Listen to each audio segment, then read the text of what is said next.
Whiskey 9 Alpha Lima Sierra. Kilo Charlie 8, Romeo. Whiskey 9 station. Whiskey 9 station, come back with a call sign, please. Yes, sir. It's Whiskey 9 Alpha Lima Sierra, and I wanted to mention something to you. I'm talking to you on an Icon 7610, and it not only has a mic gain, it also has a drive.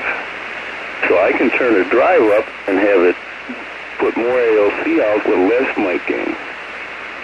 Oh, really? Huh. I'm not familiar with that, Roger. Is it like another volume control in the mic circuit? Yes, it's a completely different part of. There's a mic gain on. In other words, I can turn the mic gain up and down, and then I also can turn the drive up and down. Roger, Roger. Well, interesting. Your audio, that last transmission, you're doing about 3 dB dynamic range, so it's got some excellent processing, Roger. Yes, I don't have the processor on the wall even. Yeah, this is a wireless microphone I'm talking on. It works pretty good. But I thought I should say something to you about that. It's in the new 7610, this newest radio that ICAM came out with. Roger, was that after the 7300? Yes, sir. Roger, Roger.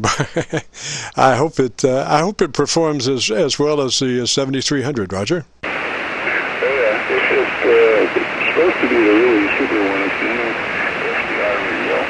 And one thing that you can use it for then is you can get your mic gain right, and then if you want to drive the amplifier not harder or easier, you just turn that gain up and down. Roger, it just sounds a little bit redundant, but whatever works. And yours sounded, I could tell the difference between the one and the other, and I could see how they could both work together. Yep, and I don't know, how does my radio sound now? Does my mic sound good? Yeah, your dynamic range was reduced quite a bit there, so you were getting a fatter signal, Roger. Okay, what I'm going to do is I'm going to go turn the drive up and down. All right.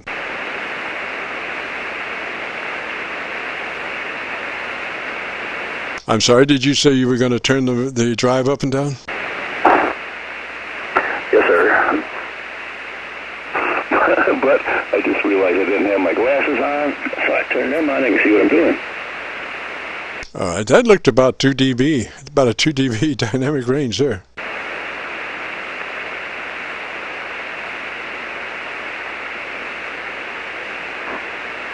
And I'm sure you understand the dynamic range. That is, as the signal fattens, the dynamic range is reduced.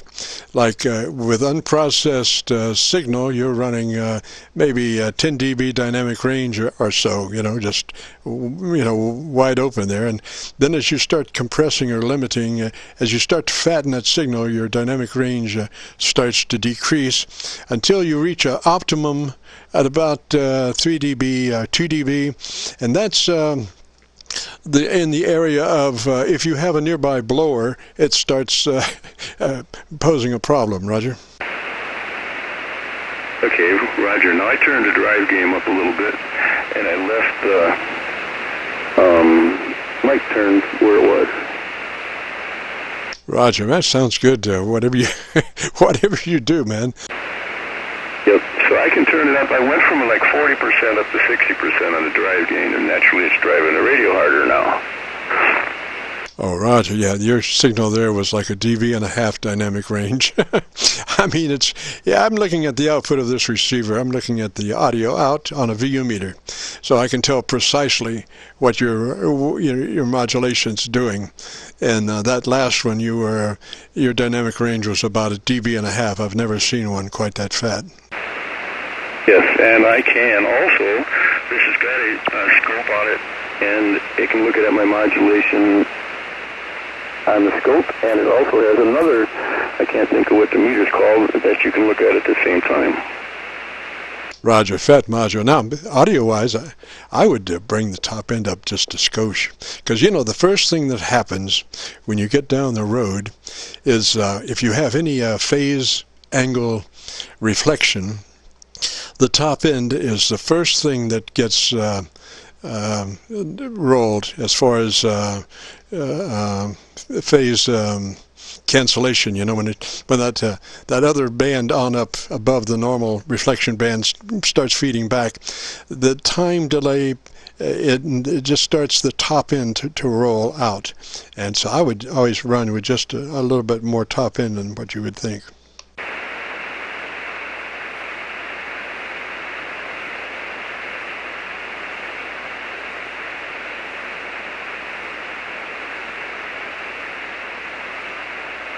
Hello.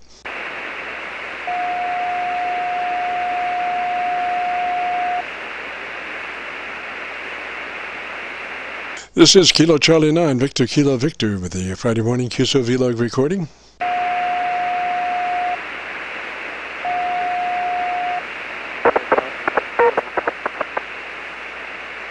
Hark! There's somebody climbing up out of their waveform. What I did is I touched the wrong button here and I shut the wireless microphone off. Alright, now I can adjust the gain on the microphone. I went to 33% there, and then now I'm at 40%, and now I'm up to 50%, so I can adjust the mic. Now this is back where I started at, right about there. Yeah, Roger. That the most intense was about about 1 dB dynamic range. So if you can see a VU meter just hanging up there at 0 to a -1, 0 to a -1, that's where that meter was as you spoke all the way through, Roger.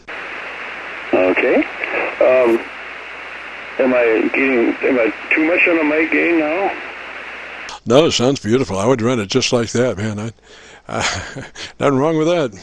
All right, thank you. Yeah, see, so it's really kind of neat. I can turn the mic gain up and then the drive. If I keep the mic gain where it's at now, and I want to drive, say I'm only barefoot now, but if I want to push my amp harder, I just go into where the drive gain is, and I can turn it up to where to put 1500 out, or I can put it down to 500 out, and at the same time keep the mic gain the same. Roger that. Roger that. Now, the only other question is, obviously there is an association between distortion and dynamic range, and usually as you push the dynamic range aspects, you come up with a little more distortion than where you would if you were, say, running at about a 3 dB dynamic range. Roger? I gotcha. Okay, now I turned on my audio scope, and I can see with a waveform exactly where my high and low parts of my speech are, and on the other side there's another part of the scope that shows the width of my signal. Roger. It really looks good. It really sounds good now. We are recording, so if you want to go to YouTube in the next couple of days and do a call letter search for Kilo Charlie 9 Victor Kilo Victor, that will take you to our Qso-Vlog page, and on that page you'll find one session that's marked my group Qso, actually my group Air Checks, and the date 10/26/18 and the frequency 7193. Roger. Roger that. And this radio also, I am recording our conversation at the same time. Roger, Roger. So they've added a lot of stuff in these new SDR radios, and the receiver on them is just unbelievable compared to regular analog receivers. Oh, Roger, Roger. I have found most analog receivers have a real mid-range hump at about 1 kc or 1.5 kc, as much as 6 or 7 dB above flat. Right, and these new radios like this one, this is the first SDR radio that's come out, and a whole different world now. Roger, Roger. Now, when you listen to band noise without a signal, just band noise, you can. Do you have the capability of looking at a spectrum analyzer in that mode? Yes, sir. I'm looking at it right now. Okay, just the band noise without the audio, and you should be flat. Frequency spectrum-wise, just by looking at the channel band noise from 300 cycles to 6?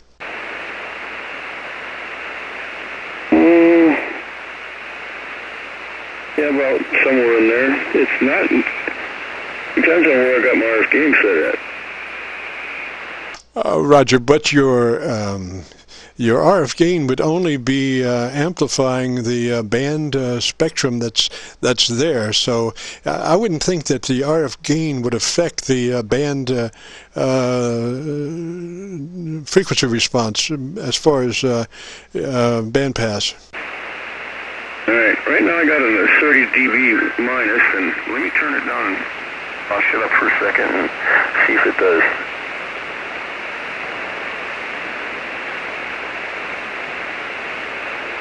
It actually does get thinner, I guess you could say. When I gain the gain up and down, I can turn it down to where there's no noise at all, and naturally it doesn't see it in the radio. Roger. But I mean, just turn it up to like normal, and then look at the band pass on the spectrum analyzer, and that should be just linear across. Is that a Roger? Yes, it is. Well, it's got some little bitty high and low peaks in it, but it is linear across, yes. Roger. Well, that's what you want, and then when you're listening to somebody, the receiver is not interjecting any peaks or valleys as such. It's a linear translation between what's coming into the receiver, spectrum-wise, audio-wise, in the center pass of the band. Right, so it's really kind of neat. I mean, it's a whole different world than what we're used to in old days. I'm in my 70s now, so I've been playing with these ever since my KW9A in the Air Force, and it's so much neater to have these newer ones. Oh, absolutely. Yeah, I was dismayed by there's what's his name out in Texas, Dallas, Texas, I think it is. That 3916 group, he does a lot of the recording for that group, and he's using SDR, and just his audio, it sounded like a telephone line. It was just, just so quiet. Yep. Well, thank you for your time, and I'm going to kind of jump out of here. You might not believe it or not, but this is a headset. It's made by Jabra. It's the kind that the ladies use at the switchboards with the telephones. And we got it modified a little bit so it'll work on the radio, so I can walk 180 feet away from the radio and still hear and talk on it. Oh, Roger, yeah, I talked to a guy that was doing that, and he wound up in the alley out back of his house about, about 400 feet or so, and he had to tell me where he was because it just sounded beautiful.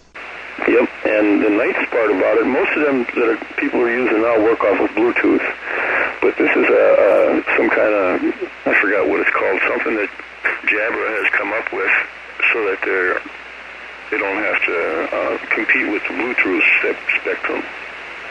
Roger, and the frequency response is really nice. It's got a nice bright top end, Roger. Roger. I do have a Heil PR40 up here, but I got to do a lot of changes to switch between the two. And hopefully that one sounds, that $400 microphone sounds a little bit better than this $100 one does. Well, yeah, I'm not going to comment, but you're sounding great as you are. So I understand. Well, Mr. Heil now, I heard you talking about windscreens, and he said he designed two new screens in this microphone on the PR40, and then he put away with foam-type filters. Oh, these are internal filters? Yeah, he's got two different size screens on the mic, and they work as, it's got a filter on, a small filter on the inside of it, yes, on the element itself, but then he's got a larger and a small screen, and that's supposed to diffuse it also. Roger. Well, I spent 50 years in broadcasting, so I have developed a certain technique for mic operation, and it's usually really tight. And I, obviously, I have to use a windscreen. So, but the thing about tight miking is that you minimize any kind of background anomalies. Like I have today, this is the Halloween show, and I have IGOR'S Qso power amp in the background, and this is like 4 very large, strange-looking tubes with plate wires coming up to the caps. And I hit a button here, and I don't know. Let's see. I don't know if you can hear that, but these lights are flashing. This is a visual. You gotta understand. This is a visual. Well, it is an audio too, if you can copy the mail there a little bit, but these lights are flickering and flashing, and we call that the IGOR'S Qso power amp, Roger. Oh yeah, it sounds like you stuck Igor's head into a fan. Roger that.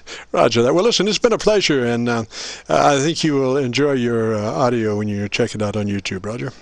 All right, I will do that. And I'm sure you must know Bobby Heil too, Ivan. Oh yeah, I've recorded Bob a couple of times. There you go. All right. Hey, good talking to you. And give me that address again for where the YouTube's going to be. Roger, go to YouTube and do a call letter search for Kilo Charlie 9 Victor Kilo Victor. That will take you to the Qso page, and then on that page there will be a section called My Group Air Check, and the date 10/26/18, and the frequency is 7193. So that's how you'll be able to tell that's the session you're looking for. We do usually so many contacts that we can't put everybody's call sign on the title, so we just do by date and by frequency. Roger. No, I gotcha. Yeah, mine's a vanity call. Anyhow, it's my name. Whiskey 9 Alpha Lima Sierra. That's my name, Al Smith. Have a great day. Roger. And the name was Al? Yes, sir. Roger, AL-3 is really sounding good, man. Appreciate the drop by. And normally, like I say, we'll be Friday mornings on 7190-89, but today we had some QRM, so we had to move up. And we are doing another thing. We are checking the differences between propagation of morning and afternoon. Like I say, this one is our 10:30, but we will be trying again this afternoon at about 3:30 to see if our 100-watt friends will be coming in maybe a little bit better with better conditions. Roger? Roger on that. Yeah, I'm barefoot now. I'm only putting out about 70 watts right there. Okay, we'll talk to you again someday. Thank you for all your help. Roger, you're still 10 dB above my noise level. So 3 is that away. I'll catch you later. It's KC9VKV and our Friday morning Qso-Vlog recording.